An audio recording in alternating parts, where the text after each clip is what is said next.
பைபிளின்படி பரலோகம் என்பது தேவன் வாசம் செய்யும் இடமாகவும் அவருடைய ஊழியர்கள், அதாவது தேவனால் தேர்ந்தெடுக்கப்பட்டவர்கள் வாழும் இடமாகவும் சொல்லப்பட்டுள்ளது. இது பூமிக்கு அப்பாற்பட்ட ஆவிக்குரிய ஒரு இடம். பரலோகம் எப்படி இருக்கும் என்பதை பற்றி பைபிள் கூறும் சில முக்கிய அம்சங்கள் இங்கே பார்ப்போம். தேவனுடைய பிரசன்னம். பரலோகத்தில் தேவன் தமது முழு மகிமையோடும் பிரசன்னமாக இருக்கிறார். அங்கு நேரடியாக தேவனை தரிசிக்கலாம். வெளிப்படுத்துதல் 21:3. துக்கம், அழுகை, மரணம் இல்லாத நிலை. வெளிப்படுத்துதல் 21:4 அவர்களுடைய கண்ணீர் யாவையும் தேவன் துடைப்பார். இனி மரணமுமில்லை, துக்கமுமில்லை, அழுகையுமில்லை, வருத்தமுமில்லை, முந்தினவைகள் ஒழிந்து போயின என்று கூறப்பட்டுள்ளது. இதனால் பரலோகத்தில் எந்தவிதமான துன்பமோ வேதனையோ இருக்காது என்பது தெளிவாகிறது. ஒளி மற்றும் மகிமை. பரலோகத்தில் சூரியனோ சந்திரனோ தேவையில்லை, ஏனெனில் தேவனுடைய மகிமையே அதற்கு வெளிச்சமாக இருக்கும். வெளிப்படுத்துதல் 21:23.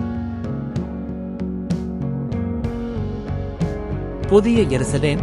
பரலோகம் என்பது புதிய எருசலேம் என்ற ஒரு நகரத்துடன் தொடர்புடையது.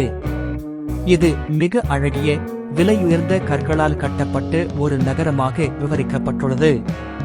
அதன் சுவர்கள் இரத்தின கற்களாலும் வாயில்கள் முத்துக்களாலும் செய்யப்பட்டிருக்கும். வெளிப்படுத்துதல் 21:18 முதல் 21 வரை. வாழ்வியல் நதி மற்றும் மரங்கள். பரலோகத்தில் வாழ்வியல் நதி பாய்ந்து வாழ்வியல் விருட்சம் இருக்கும் என்றும் அதன் இலைகள் ஜனங்களை ஆரோக்கியமாக்கும் என்றும் கூறப்பட்டுள்ளது. வெளிப்படுத்துதல் 22:1-2. நியாயம் மற்றும் நீதி. பரலோகம் தேவன் ராஜ்யத்தின் பகுதியாகும். அங்கே முழுமையான நியாயமும் நீதியும் இருக்கும். 2 பேதுரு 3:13. ராஜாவாக ஆட்சி செய்தல்.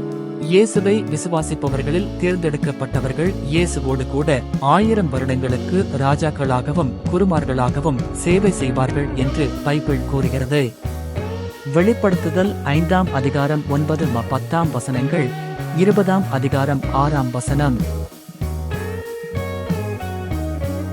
பரலோகம் என்பது மனித அறிவுக்கு அப்பாற்பட்ட மகத்துவத்தையும் அமைதியையும் சந்தோஷத்தையும் கொண்ட ஒரு இடமாக பைபிளில் சொல்லப்பட்டுள்ளது. அங்கு வாழ்பவர்கள் தேவனோடு நித்திய காலமாக இருப்பார்கள். ஆமென்.